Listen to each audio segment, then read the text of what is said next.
Soran Gusadashi. Hey, how's it going? My name is Gus, also known as Soren, and today we are going to get into how to use AnkiDroid for learning languages. What is AnkiDroid? Well, if you haven't seen my previous video, AnkiDroid is basically an application used for studying vocabulary. Why is it the best study tool you'll ever use?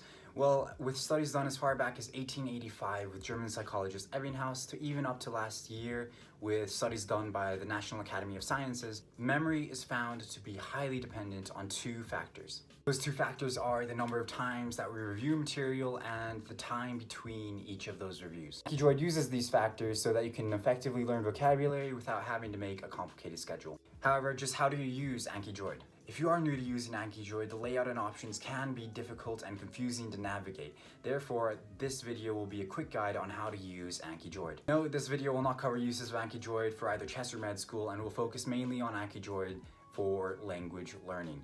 If you want to use Anki for either of these purposes, I will put links to instructional videos in the description.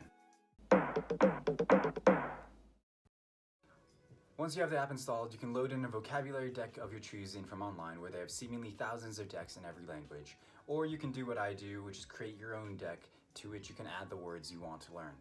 For beginners, I recommend having the card question in your target language and the answer in your native language. I also recommend that you set the card type to basic, type in answer. Once you have completed making your note card, hit the check to save the card to your deck. Sometimes, if you close out of the application after having input a ton of cards, you can lose all your cards.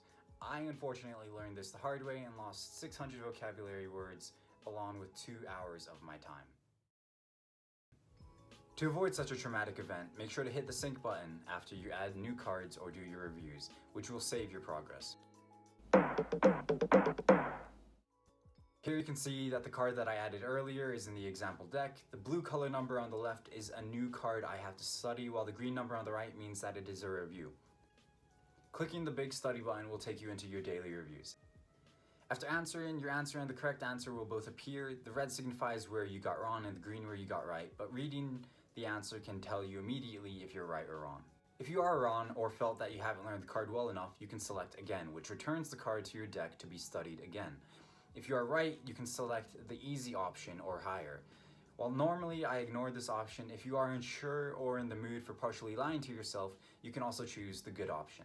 Once you are done with your reviews, you will be taken back to the main screen where you will be congratulated and have no more reviews to do until later or until the next day.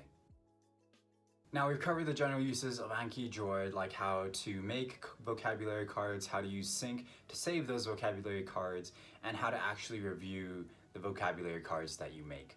The summary is short and left out a lot of details, therefore I highly recommend that you check out the links in the description for more information. Nonetheless, this quick guide should help you at least begin to start using AnkiDroid on your own in order to make those 10,000 vocabulary words seem slightly less terrifying.